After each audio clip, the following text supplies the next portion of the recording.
So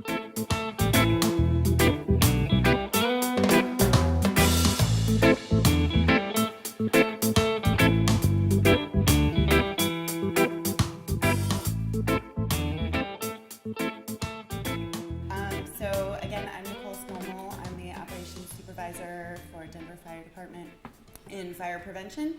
Am I speaking at an okay volume? Okay. So I'm going to be talking to you today about our marijuana permitting and inspections program. I just have to note that usually I travel with quite a large crowd. Abby could attest to this. There's usually a bunch of firefighters and fire protection engineers who we kind of all work on this together, so I have to give a lot of credit to them even though they're not here today. Everything I'm going to talk about is the result of a lot of folks' efforts in that group and a bunch of others. So I just want to thank them first of all, and thanks again for having me here.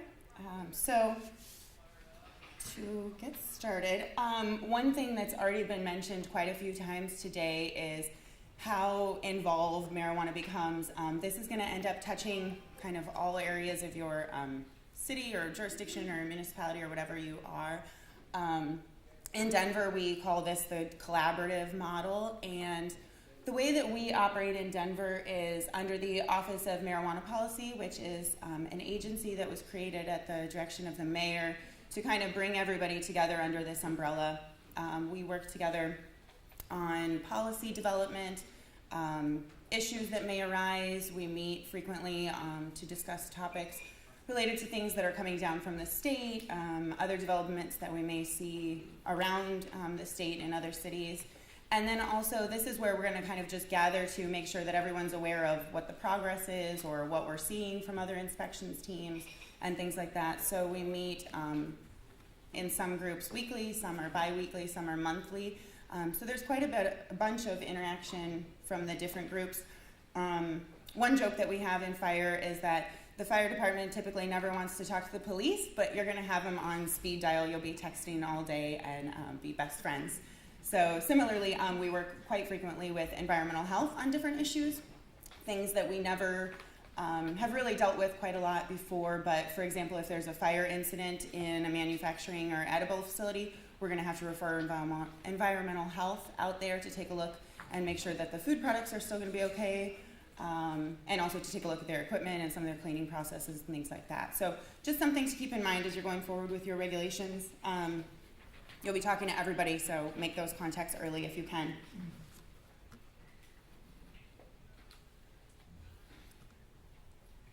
Sorry, I'm not. Okay. So the next thing I wanted to talk about is just to give you a little bit of an overview of Denver Fire and how we're structured. So we have about 983 uniformed members in the fire service, and then 47 civilian staff. We have 6 divisions in Denver Fire, and fire prevention is one of those. That's the division that I'm in, and that's also where the marijuana group falls. So the marijuana group is one of a bunch of divisions that are in fire prevention. We also have hazmat teams, flammables, institutions, different groups like that, and they're all going to conduct inspections of facilities, issue permits, and do other things like that. The uniform members come into us for different reasons, and they spend a certain amount of time in fire prevention, but they're all uniform members, all the way from technicians to assistant chiefs and division chiefs. In fire prevention, the marijuana group is made up of 1 lieutenant, 4 inspectors at a technician level. We have a dedicated fire protection engineer, and then a program coordinator, and that's the role that I serve. This group, we report directly to the assistant chief of fire prevention, and then ultimately to the division chief.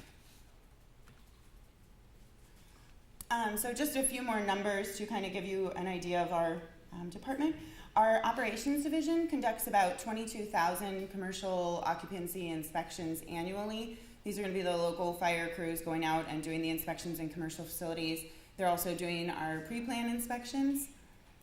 In fire prevention, we do the more technical or hazardous inspections, and that's going to be about 6,000 annually. The marijuana group inspects.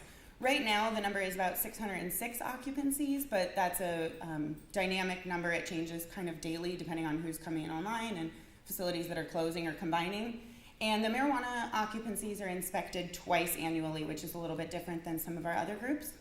So we go out in the first half of the year and then again in the second half of the year. And then additionally, we may make other visits if there are re-inspects or other enforcement issues. Some of the other groups that are inspecting in the marijuana facilities are going to be our Certificate of Occupancy and License group. I'll talk a little bit about how they get involved, but they'll be going out to these facilities again annually or a couple times a year. And then obviously our life safety systems testing groups go out to do tests when they're doing construction or putting in new sprinkler systems or doing modifications. And then just to give you a number of the permits that we issue, just out of the marijuana group alone, we issued about 1,500 permit types in 2016. So the facilities can have different permits, they can have more than one, or they can include multiple different types of items. So here is, I'm just gonna start kind of getting more into how we get involved with marijuana or where we touch that. So identifying marijuana facilities is a little bit different than some of our other occupancies. Typically, an occupancy is going to go through a permitting and construction process, and that's how we're going to identify them, is at the certificate of occupancy or license stage. With marijuana, we do have some facilities that get referred to us different ways. So they may be coming in as referrals, again, from the police department, or they can be referrals from our operations crews. So they'll go out and say, this was a store last time, but now I think they have a bunch of weed in there, so you guys might want to go take a look. So with that, we're going to be doing a little bit more research before we send our marijuana group out. I don't like to say that there are illegal locations, but there are illegal locations. And then there are also some facilities that are in kind of a gray area. So we want to make sure what we're sending our folks out to before we just hand them an inspection paper and say have a good time. So one of the things that we'll do a little bit of research on as well is the construction and operational permits. We'll take a look to see what stage of construction they're at, if any, and then also we'll check to see if they have operational permits or if they did before. And then with the construction as well, we want to know what type of facility it's going to be. So for an extraction facility, we're probably not going to send the guy that is on his first day in prevention. So just some things to be aware of when these facilities come online for you. The evolving hazards of marijuana, I think the thing I would want to say about that is just it's going to keep you on your toes. We have a police commander in Denver that I'm going to rip off one of his jokes. He says with marijuana, you think it's legal and everything's going to be good now, but he says you give them a doobie and then they want a bong. So it's never enough. There's going to be something else coming. So I know you guys are talking about grows and home grows and different things like that. You'll be growing and then you're going to have extraction. And for example, in Denver, I was texting with my guys yesterday and they said that they had a customer coming in who was proposing a mobile extraction lab. So I know you mentioned that food trucks are not allowed, but they may be, you never know. I'll have to hear what the result of that was. So just keep in mind that there's going to be a lot coming up and it's always going to be something new. With that, your training is going to really need to be amped up quite a bit, and that's not only training for your inspectors, but also for your operations crews. So we do a lot of training with them as far as what they're going to see in first response situations. First of all, we train them, that it's marijuana, it's okay, and then secondly, we have to let them know what they're going to see related to CO2 enrichment systems, extractions, different things like that. We do a lot of YouTube videos and things like that to show what's going on and how things are going to look before they see it. And then the other thing to just keep in mind is the needs for additional equipment. So even for the fire crews that are going to have their, all their gear with their SCBA and all their PPE that they would normally use, there may be more specialized items that you occasionally have to get for them. Our inspectors bring out LED goggles to protect them from all the lights that are in the indoor grows. They also use things like green flashlights, so kind of just different equipment that you may have to buy that you may not be prepared for.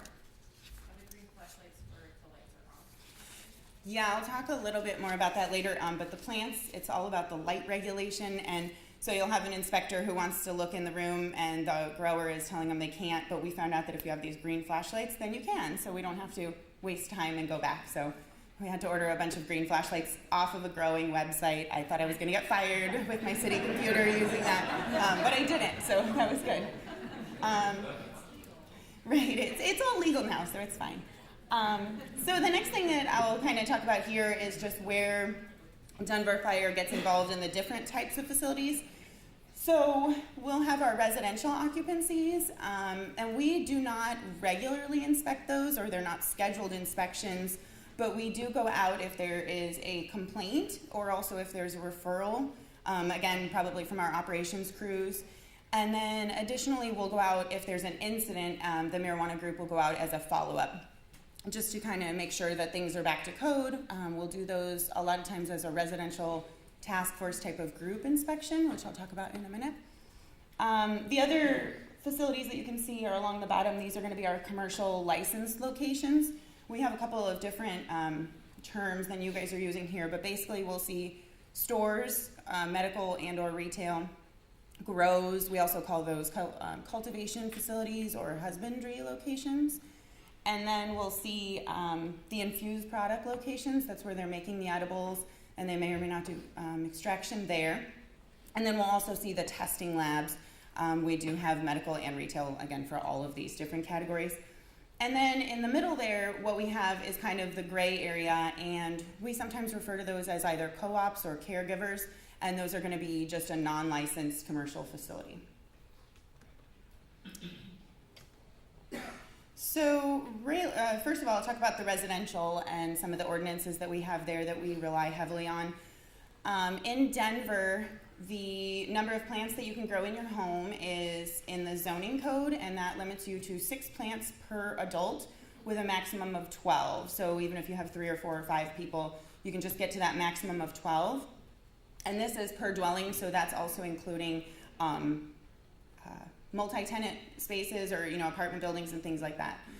And then another ordinance that we passed was in 2014. So what we were seeing is we were having some incidents in residential facilities where they were having fires on the stoves.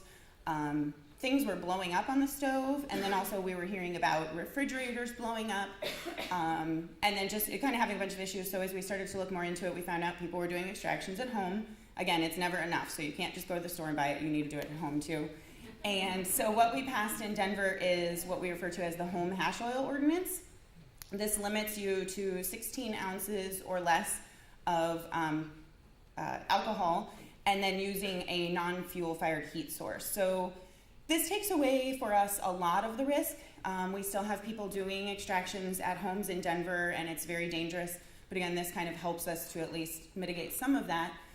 And then additionally, this allows for, it was primarily the medical community that wanted to have this. So this is good for everybody, and it works so far.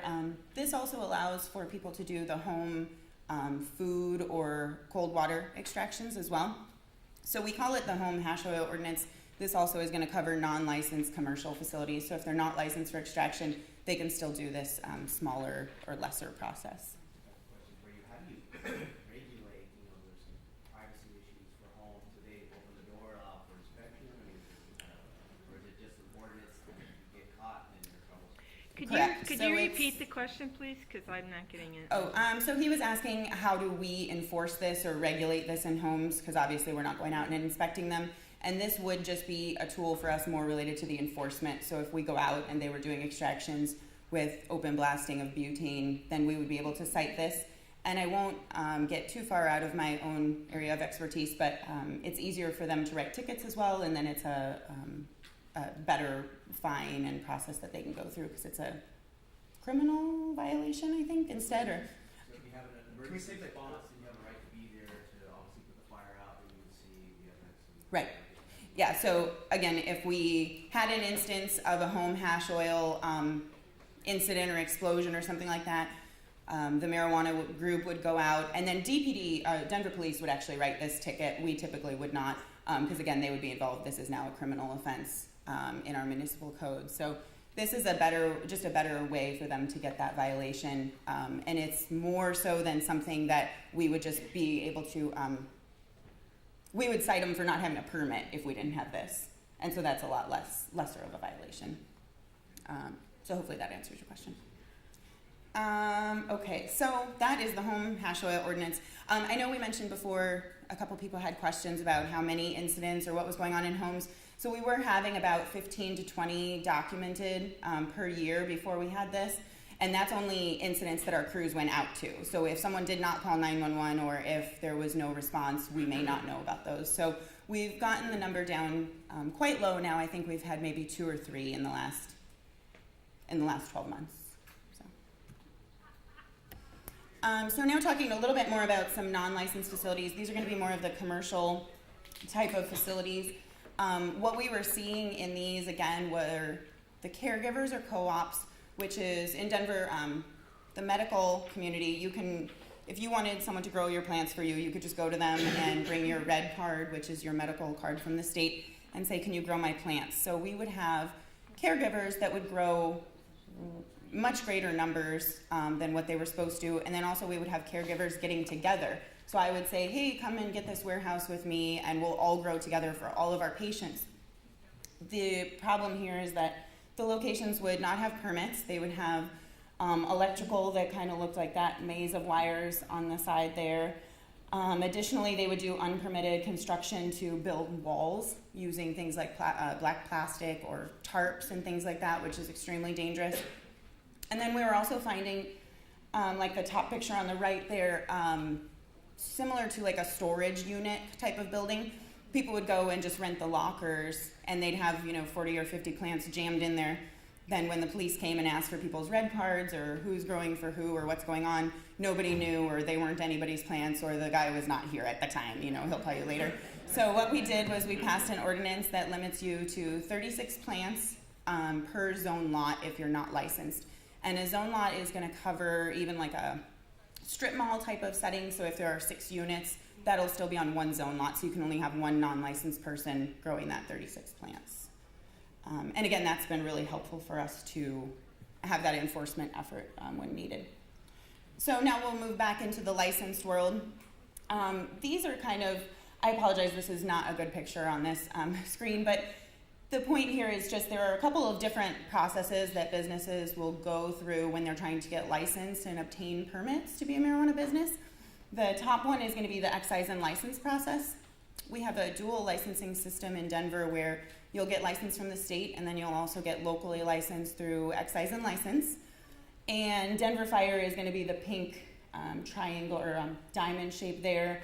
Will be a sign off on that license. So before they issue the license, you'll have an inspection from our license and CO group. They'll come out and take a look at what you have there and sign off on the license. I think it's about 5 agencies that sign those licenses. The other process in the middle is going to be the pink, which is our operational permit. And so what you'll do is you'll come to us at Denver Fire, you'll apply for permits for what you want to have, and then we will do an inspection of the facility if needed, and then we'll issue you that operational permit. And then the last process, and again, these are all happening kind of concurrently, is going to be the building and construction process. So the way it works in Denver is you submit your building plans to the building department, and they'll refer to all the different disciplines, so mechanical, plumbing, electrical, environmental health, and then Denver Fire is also going to review those drawings as well. We have a dedicated fire protection engineer who reviews all of our marijuana drawings for construction, and so he'll know once those are approved. Then we kind of look to that for the issuance of the operational permit as well, so they're all kind of tied in together in order to get licensed. So now I'll talk a little bit about the different facilities that we have in Denver. So again, we use some different terms than you guys do here, but we'll have the grows, the stores, the extraction, and the testing labs. And then at all of these facilities, they can also have other hazardous processes. So in the grows, we're going to see CO2 enrichment. In the infused products locations, we'll see extraction, and then they'll also have some storage of hazardous materials. They may have alcohol, butane or LPG, and then they're also going to have carbon dioxide a lot of times. So they'll get permits from us, operational permits, to cover all of the different types of things that they have. So the operational permits mirror the excise and license types. So if you're a retail and medical grow, you'll have a retail and medical grow permit from us. And then you'll also have those other permit types if you have them.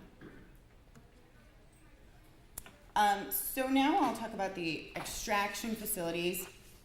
These are probably our most complicated facilities. They have a lot of things going on in there that we want to get in and see. There's also a lot of different components to the permits. These are probably the most challenging in terms of coordinating that construction phase with the operational permit issuance, and getting into production. So our engineers regulate these as an F1 occupancy. That's going to be a factory industrial, which is kind of a moderate hazard. The types of extraction that we're seeing in Denver, we always say butane, but it's really LPG, so we see them using butane or propane or a combination of both. This is, as was mentioned in the earlier presentation, kind of the harshest solvent. This is just going to pull everything off the plant, basically. And then we'll also see the supercritical CO2, flammable liquids, which is going to be some sort of an alcohol or a distillation process. And then we see cold water and food-based, but not quite as frequently in the licensed facilities. Some of the other things that happen in the extraction process are going to be post-oil processing procedures.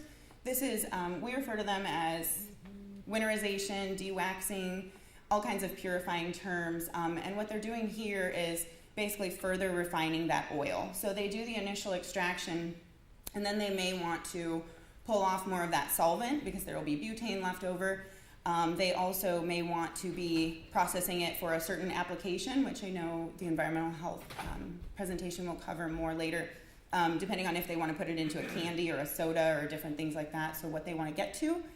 And then we'll also see a process which is called decarboxylation, and it's very scientific. So they're basically removing one of the molecules that's attached to the THC, and that's how they activate it and get that psychoactive component that they're after, or that psychoactive effect that they're after. For this, what we're concerned about is they're typically putting it into some sort of a vacuum oven or something to heat it up. So if the product's not going to ultimately be smoked, they have to heat it first to activate that THC. So now I'm going to talk a little bit about some illegal extractions. This is what we were seeing in Denver, kind of when extractions started, and a lot of the reason for some of our codes and permits that are in place now. So what you can see at the top here is this gentleman. He is out doing some open blasting extraction. So he has a cylinder on the ground next to him, either a butane or propane cylinder, and they basically take that solvent and they force it through a cylinder that's packed with crushed up marijuana. And then underneath there will be a tray, and that's where they capture the oil. So this is not allowed in Denver. Open blasting is very dangerous. Butane is going to be a refrigerant, so what it'll do is it'll settle down near the bottom, and it'll find a little corner or a crevice to hide out in until it can find a spark, and then there will be a flash. So that's what happened in the photo in the bottom. This was actually an illegal facility, and they had 3 major burn-in injuries from this. What they were doing was the open blasting butane extractions, and you can see that they weren't very tidy. They left about 100 empty butane cylinders just sitting right there. So we don't allow any open blast extractions in Denver. Everything has to be a closed loop system. So now we're moving into a nice extraction facility that's licensed, and this may be what we'll see for some of the LPG machines. The one on the right side is going to be a very typical machine that we'll see. So the tall cylinder furthest away from me there is going to be packed with crushed up marijuana or chopped up marijuana product.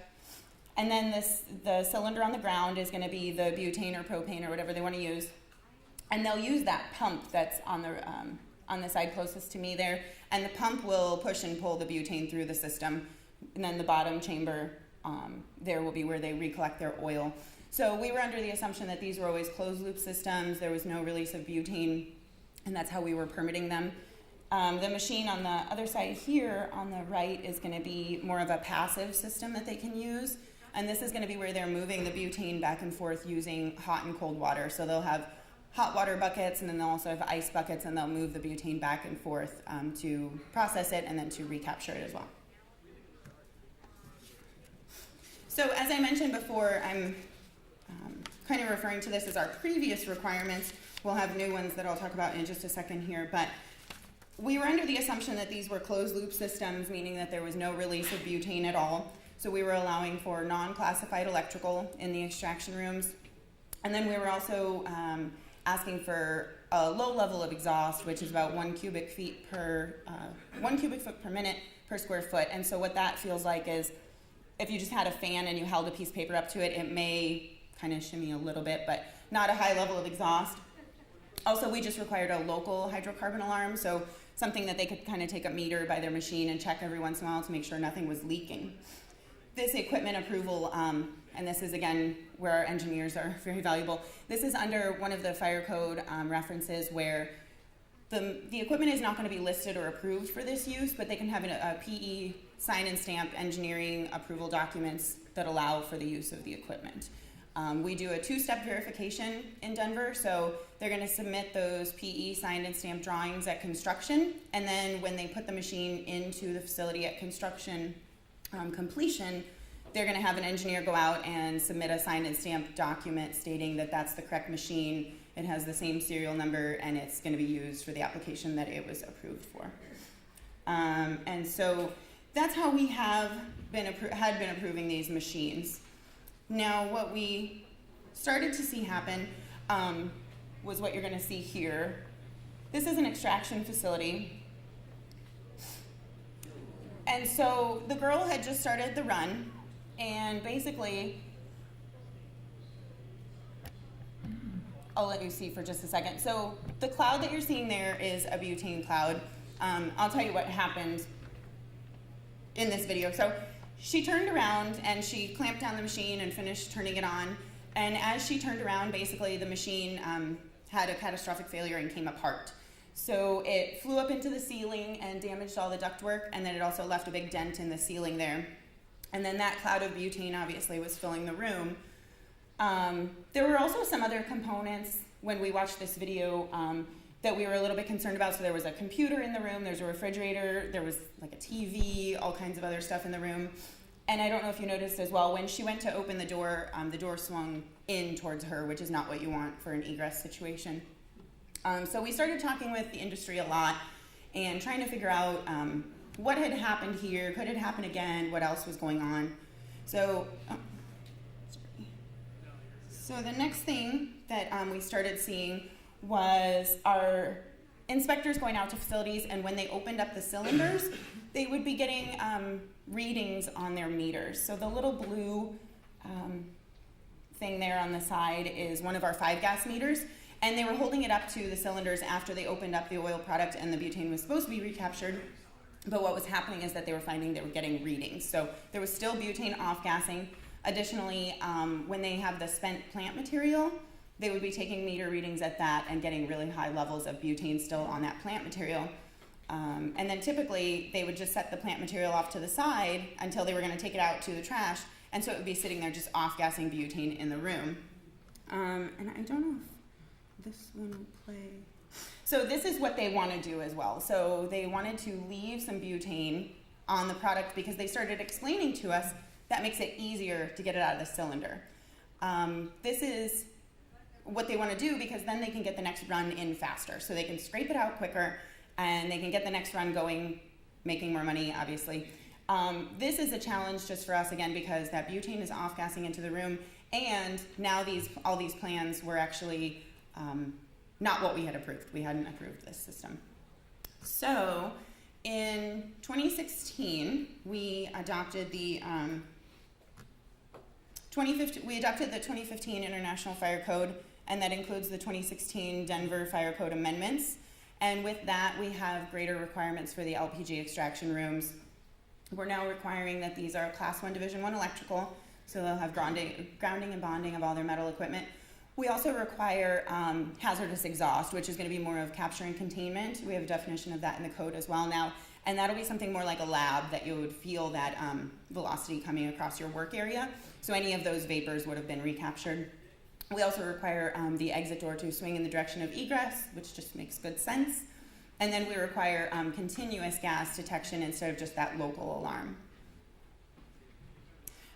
Just to let you know, so what we're doing with that right now also is we adopted the codes in March, and then we had a retroactive date of compliance of October 1st. We're still working through those inspections, and I will just say they've been challenging to say the least. We've had a lot of facilities that have not been able to come into compliance for whatever reason, so we've had a major enforcement update to get those into compliance, and we'll be working through that over the next few months.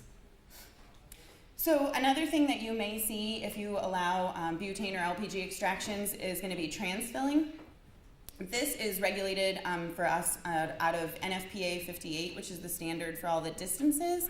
This is going to be similar to a setup like if you go to a Ace Hardware or something and have your gas grill or your gas cylinder filled up for your barbecue grill.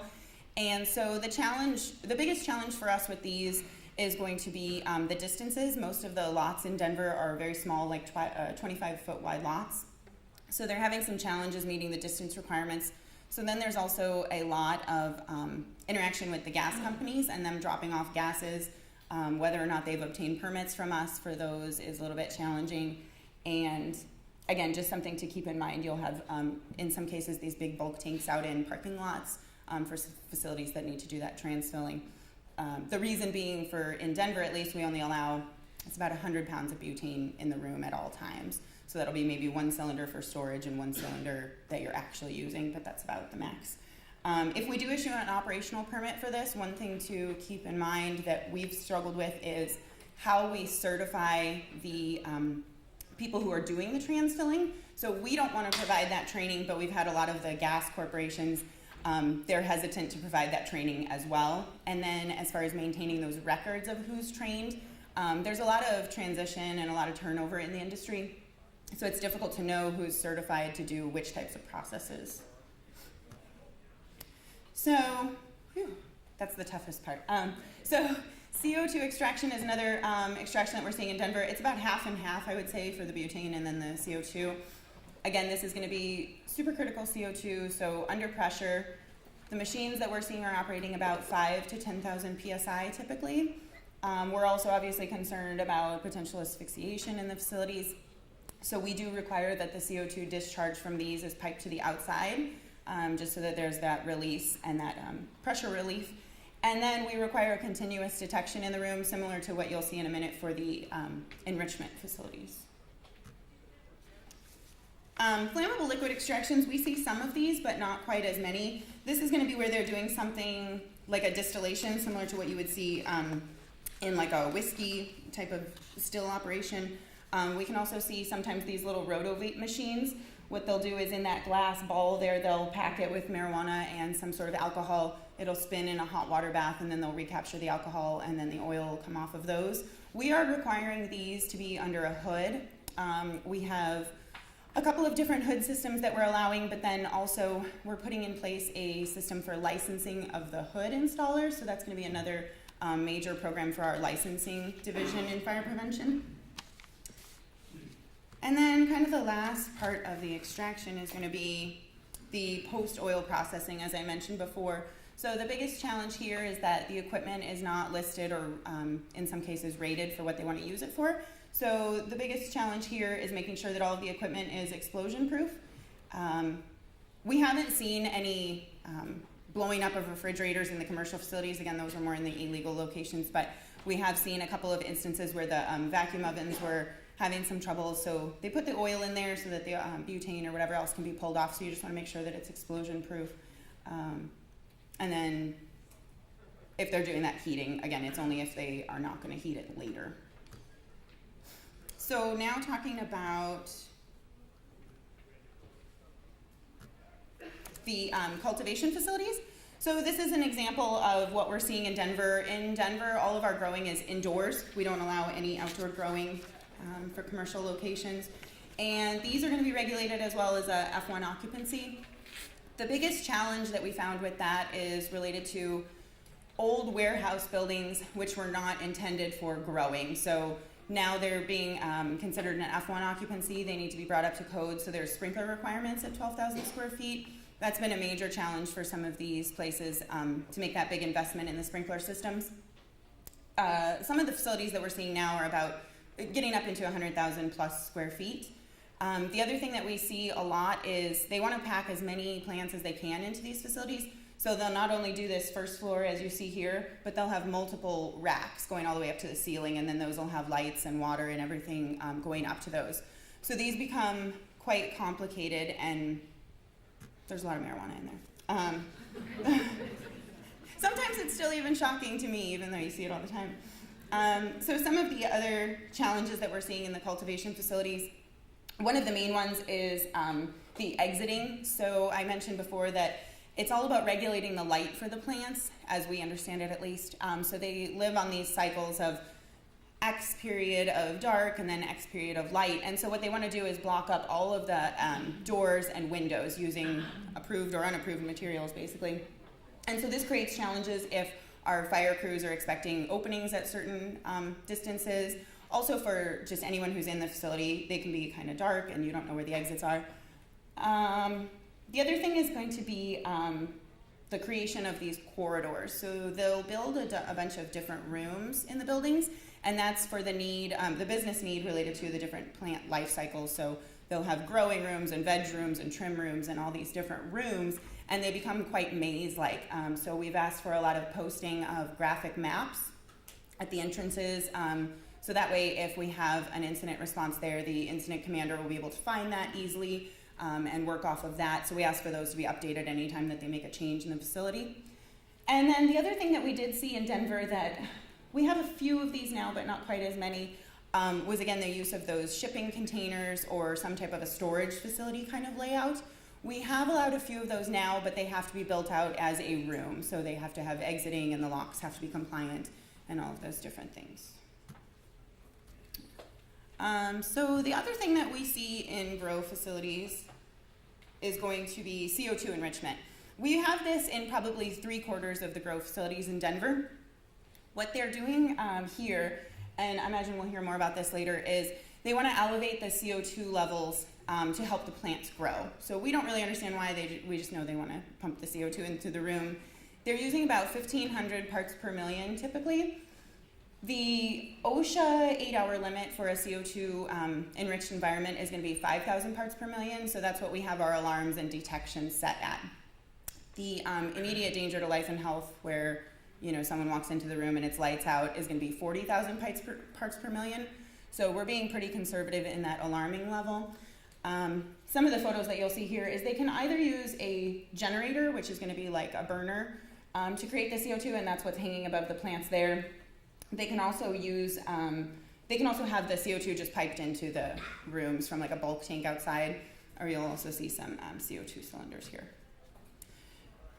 These are just some photos, so again, examples of the storage that they may have. We require, if they have indoor storage, detection and alarms at all the storage locations, all the points of discharge, and then again, if they're having any of the generators or anything like that. In the bottom middle there is an example. We just require the sign to let someone know that if you see this flashing light, you should get out of the room, it's a bad situation. And then we also require placarding outside of the entrance to the unit so that if we have crews responding there, they know what they're getting into. So that's CO2. So the next thing that I'll just touch on briefly is going to be the use of pesticides and doing fumigation.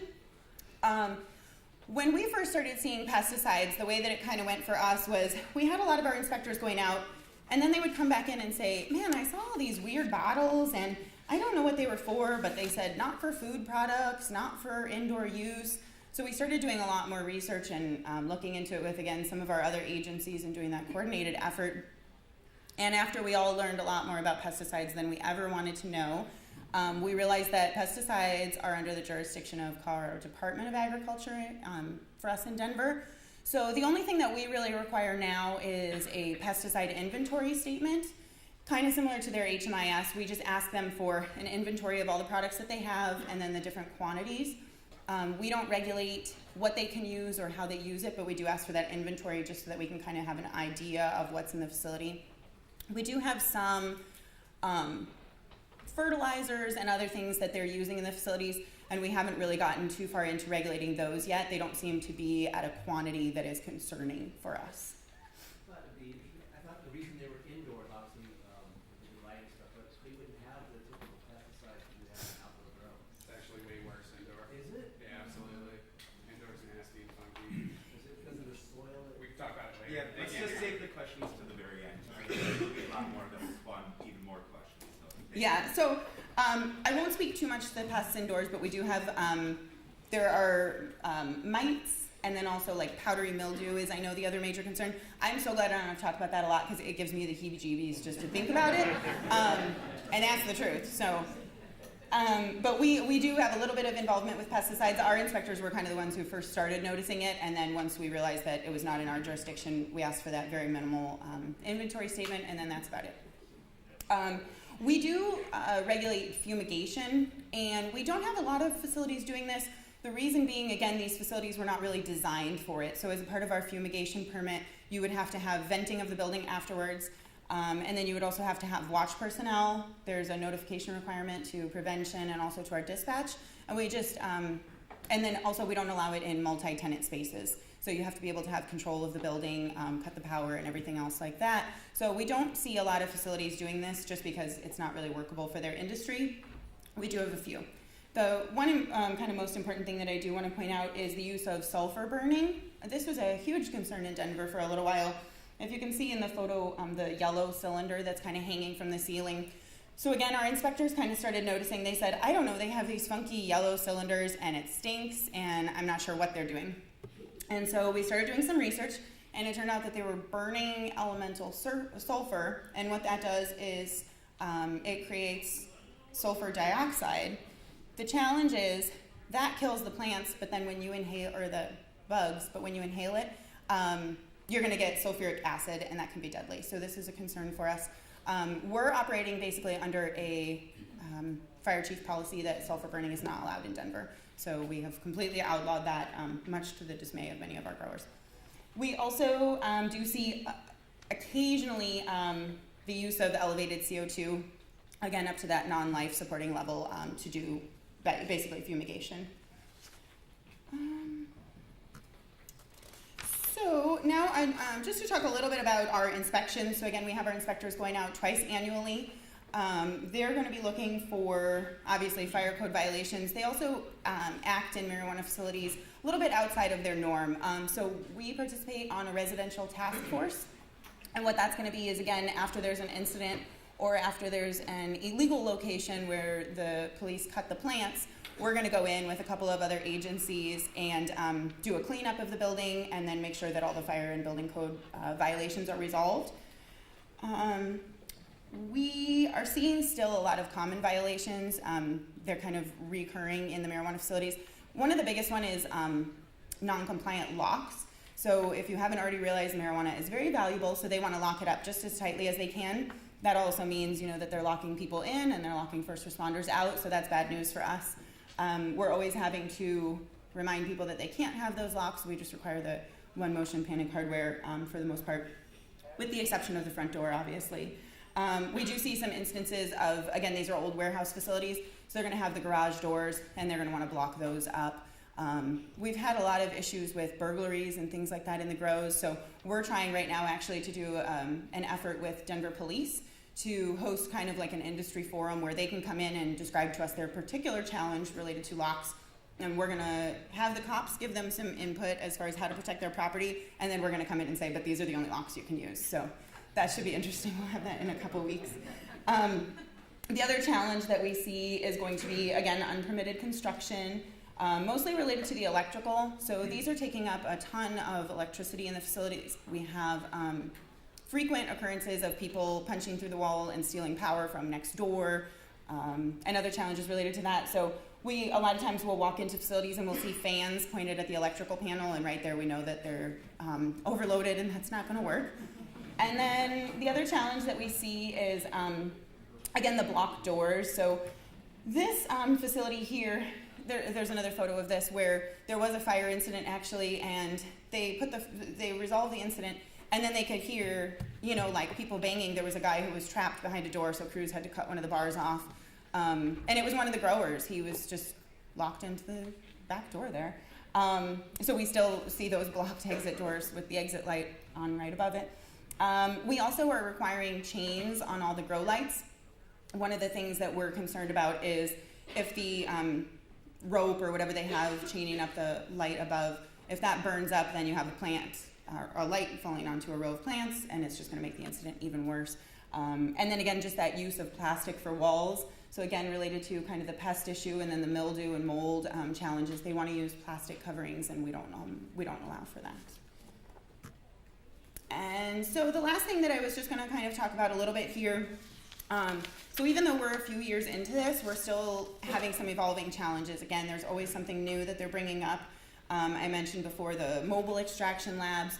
We're also having new state licenses that are going to be coming on for Denver. Those are going to be including transporters who are driving marijuana through Denver and may need temporary storage locations. So Denver Fire is a little bit concerned about that, just as far as how we're going to permit those and if those are going to add new inspections for us.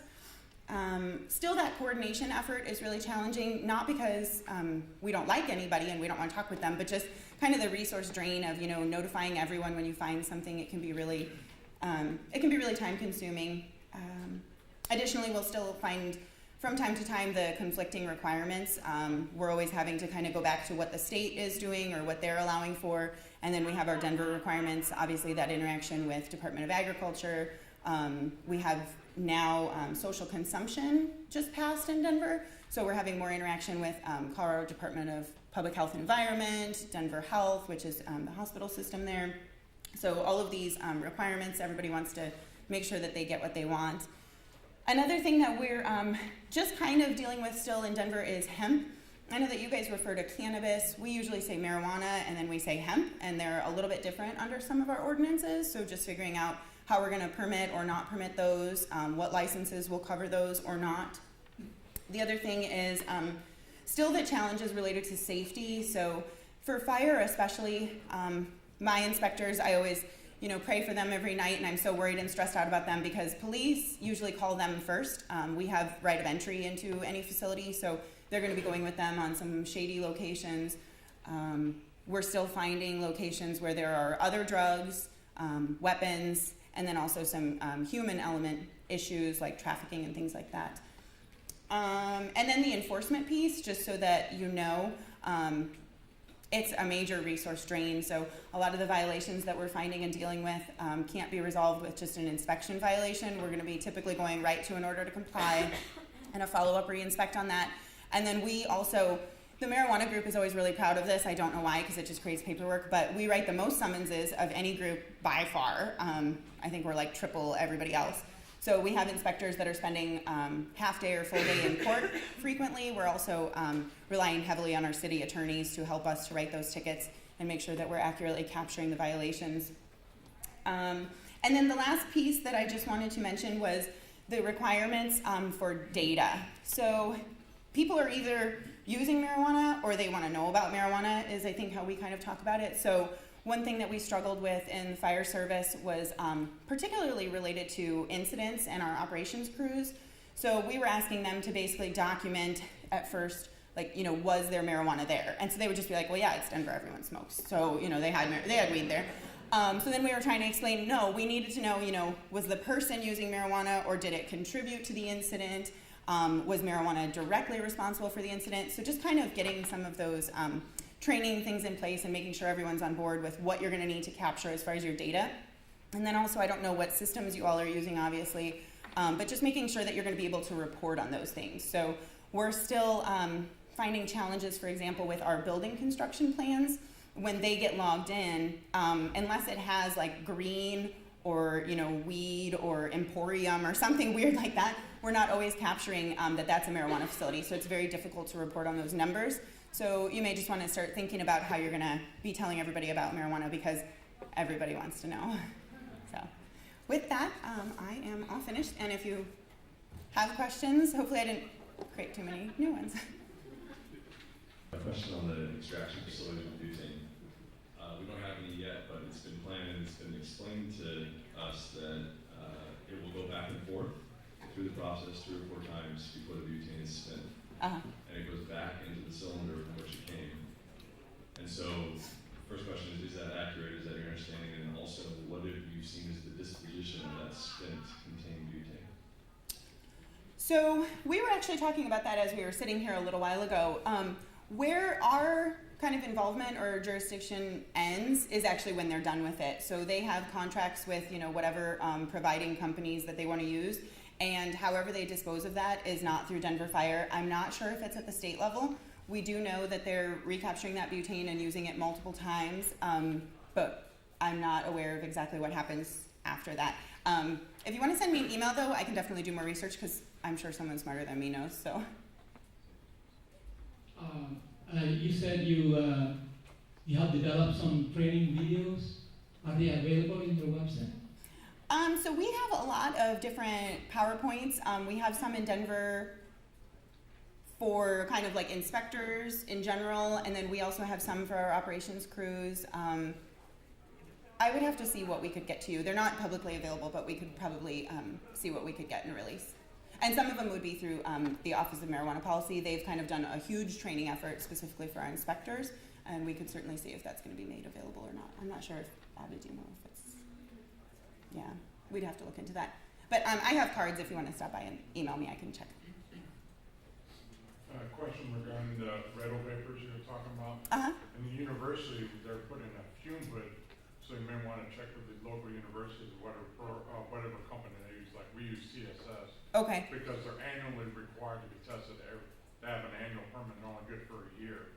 So get with them, find out who they use, because they are highly explosive. We have tons of videos throughout the whole CSU system of those things exploding. I mean, it's all glass, under pressure without butane, that's going to go up like a Roman candle if it's not in a regulated fume hood. Right. So, like I mentioned before, we have the stricter requirements now for the extraction rooms, and then that'll include even if you're using a hood system. We also have some companies that are putting in kind of like a paint booth style operation. We've had a couple of presentations from a few of the lab hood manufacturers, and we've kind of seen what they offer. So our challenge is just that we don't obviously get involved in recommending to people what is the best to use. So we're looking at it obviously from a safety perspective of we want them to be using the best, but as far as relying on companies to do their own inspections or testing, that's not really good enough for us. So I think we're going to go for a licensing program of our own, and the hood installers will be required to get licensed for both the construction and then the maintenance and annual testing. It'll be kind of similar to our fire extinguisher contractors or licensed folks that come in for that. Yeah, my question is, you mentioned different permits. There's a state licensing permit, there's a Denver permit. What about the facility, building facility, the various permits from building department, or who is doing like plan check on the equipment and the equipment safe? Is the equipment certified? How's all that working, and who's that jurisdiction under? So what we have in Denver, like I mentioned, so they'll get licensed from the State Marijuana Enforcement Division. While they're going through that process, they'll also come to Denver. Excise and License is the licensing authority. They'll apply for that license, and as a part of the licensing process, they'll have inspections by about 5 different agencies. Denver Fire is one of those sign-offs on the license. So, and that's going to be our certificate of occupancy or license group. And I don't know if you guys refer to it as certificate of occupancy here, but that's basically where they've gone through the construction requirements to occupy the building for whatever they want to use for that. And so our fire protection engineers review the drawings that ultimately go to a certificate of occupancy. So we have those 2 checks in place. And then additionally, our operational permits are not issued until the construction permits have been finalized and that certificate of occupancy is issued. So we have kind of a couple places where we're holding the next phase. Or so the fire is checking the equipment for the safety or certification? Oh yeah, absolutely. So we have great fire protection engineers in Denver right now. Brian Lucas is our main marijuana fire protection engineer, and he reviews all of the drawings for all of the marijuana facilities, pretty much no matter what they're doing. He would say he doesn't like it, but he really does. So he looks at every piece of equipment, every engineering drawing, every stamp and signature that's on all those plans.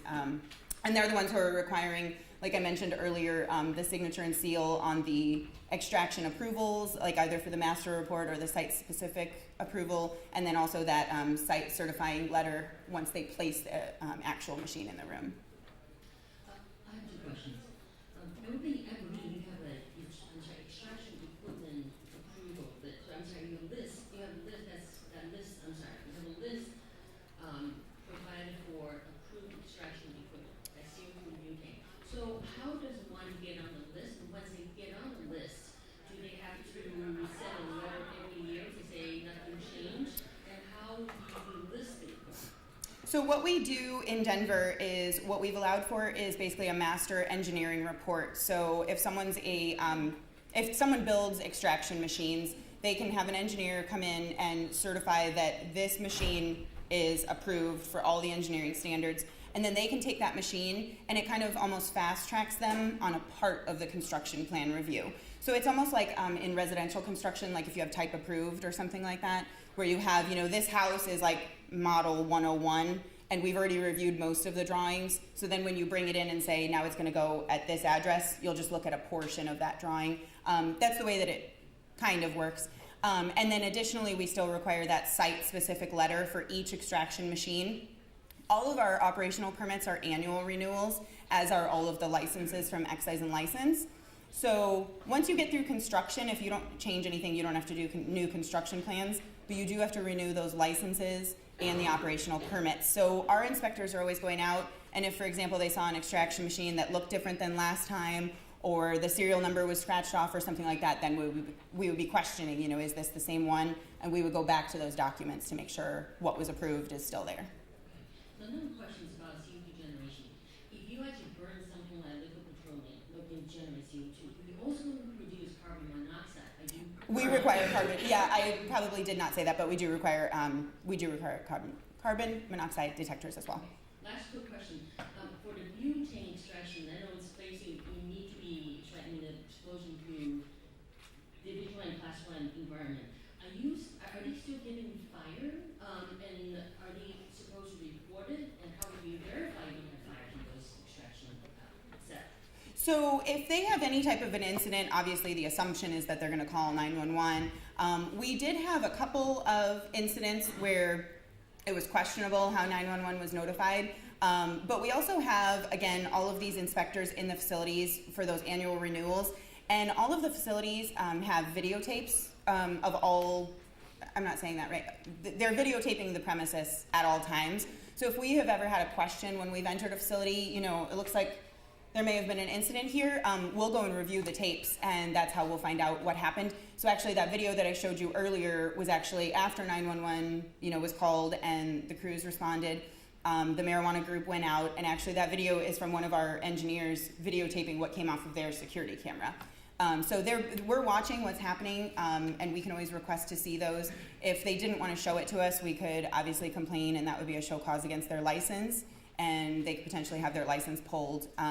We have had a couple of situations where we've had to put some information out to the industry as far as when you do call for first response. So we've had some resetting of the alarms and the panels, and that's been a little bit challenging for us. So we've had to just provide information that if you have something happen, you still need to call 911, and have crews come out and deal with whatever the situation is.